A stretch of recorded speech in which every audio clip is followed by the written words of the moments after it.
येत्या 14 किंवा 15 तारखेला सोनिया गांधी, शरद पवार आणि उद्धव ठाकरे यांची दिल्लीमध्ये एक महत्त्वाची बैठक होणार आहे।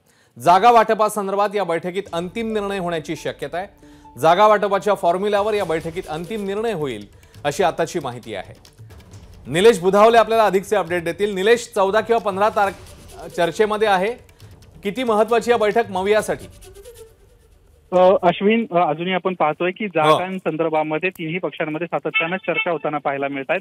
उद्या दिल्लीमध्ये एक जी समन्वय समिती इंडिया आघाडीची बनवण्यात आली होती त्यांच्यासोबत महाराष्ट्रातल्या काही नेत्यांची बैठक होणार आहे आणि याच्यामध्ये प्रामुख्याने जागांसंदर्भात आढावा घेण्यात येणार आहे। लोकसभेचे कोणत्या जागा महाविकास आघाडीतले घटक पक्ष लढवतील या संदर्भात आढावा असणार आहे आणि अंतिम शिक्कामोर्तब 14 किंवा 15 तारखेला होताना पाहायला मिळणार आहे। या बैठकीमध्ये सोनिया गांधी, शरद पवार आणि उद्धव ठाकरे असणार आहेत आणि मल्लिकार्जुन खरगे हे देखील ह्या बैठकीमध्ये असणार आहेत आणि याच बैठकीमध्ये जागांसंदर्भामध्ये शिक्कामोर्तब होताना आपल्याला पाहायला मिळणार आहे आणि त्यानंतर खऱ्या अर्थानं लोकसभांच्या निवडणुकांसाठी इंडिया आघाडी सामोरे जाताना पाहायला मिळेल। महाराष्ट्रात महाविकास आघाडी आपल्या जागा फिक्स झाल्यानंतर जोरदार प्रचाराला लागताना आपल्याला पाहायला मिळतील।